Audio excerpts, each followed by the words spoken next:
In Step 6, teacher teams work together to develop an action plan for addressing their problem of practice. One of the key tasks in that step involves agreeing on what the plan will look like in classrooms. You do this by clarifying what teachers will be doing, what students will be doing, and what the whole classroom environment will look like when the strategy is used. When you start enacting your plan, this clarity will make it easy for you and your colleagues to assess whether you're doing what you said you'd do. But you also want to be prepared to assess the extent to which the plan improves student learning. Therefore, before jumping to action, you do Step 7, Plan to Assess Progress. This is where you specify the evidence of student learning that you hope to see once the instructional strategy is in place. Your plan to assess progress will provide the information you need when you move on to Step 8, Act and Assess. It'll help you measure the extent to which your instructional strategy is working or not working, and it'll help you identify how to adjust your practice to get the student learning gains that you're looking for. Step 7 has two key tasks: choose assessments to measure progress, and set student learning goals. When choosing assessments to measure progress, it can be really useful to make sure you identify short, medium, and long-term data sources. Short-term data includes information that can be collected on a daily or a weekly basis, such as classwork or homework. It also includes observations of how students are performing in class, as well as just conversations with students about their learning. Medium-term data is gathered more systematically, often every 4 to 8 weeks or so. Benchmark or interim assessments that are administered school or system-wide can be excellent sources of medium-term data, especially if these assessments have been designed to measure student progress over the course of a year toward meeting standards. Assessments created in-house by teachers can also provide useful medium-term data. These assessments can shed light on the extent to which the specific learner-centered problem targeted by your action plan has actually been addressed. Chapter 7 of the DataWise book provides an example of what this kind of assessment could entail, and discusses the importance of working collaboratively to decide how you're going to score it. Long-term data is typically collected annually. It can include high-stakes assessments, such as those required for accountability, promotion, or college admission purposes. You may have featured long-term assessment results in the data overview that kicked off your inquiry way back in Step 3. Including those results in your plan to assess progress can help you to come full circle. Once your team has identified the short, medium, and long-term data that you want to collect, you'll need to set student learning goals. These goals will help you know what you're shooting for, so that you'll be able to tell how close your action plan actually brings you to your target. Setting goals helps you create internal accountability among you and your colleagues for reaching high expectations for student learning. Those expectations can be about proficiency or about growth. For example, you can make a goal that all students will be reading at grade level by the end of the year, or a goal that all students will improve their reading by at least 1 grade level by the end of the year. Now, let's go through an example of what a plan to assess progress can look like. Suppose your learner-centered problem is that students do not demonstrate skill in drawing inferences from literature.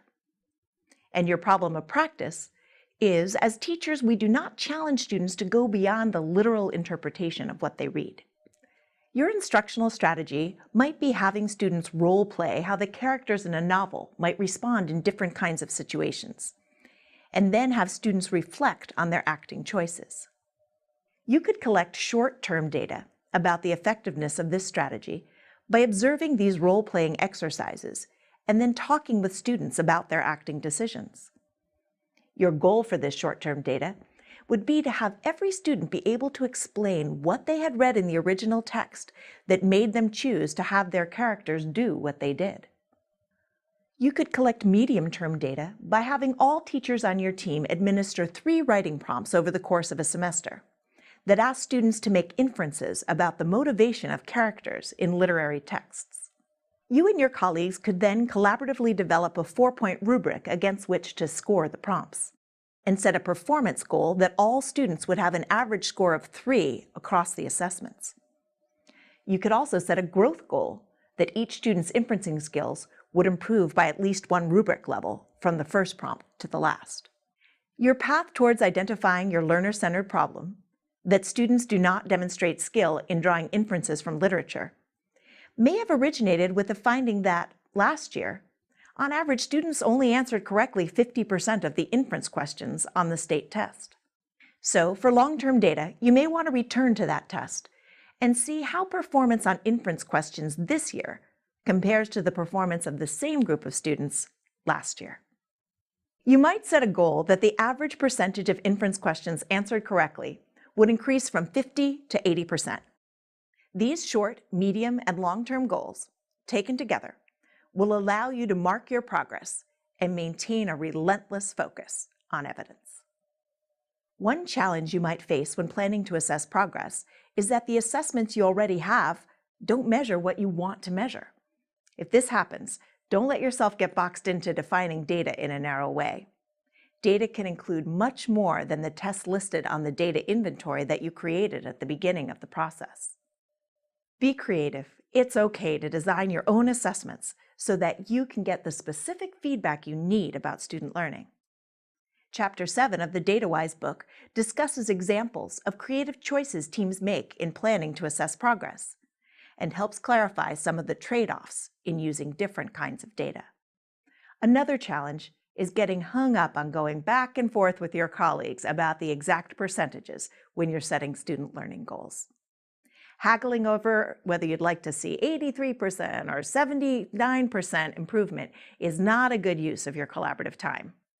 Focus instead on getting clear about what good work looks like and how you'll know it when you see it.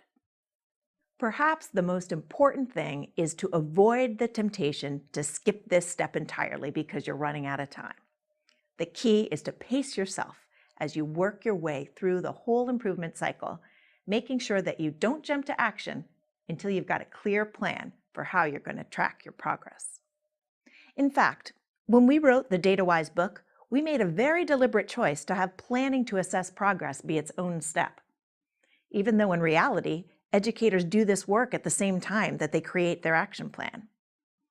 But by separating it out into its own step, we emphasize the importance of deciding what evidence of student learning you will collect. This clarity around student evidence that you develop in Step 7, combined with the clarity around teacher evidence that you developed in Step 6, will set you and your colleagues up well for the 8th and final step of the process, act and assess.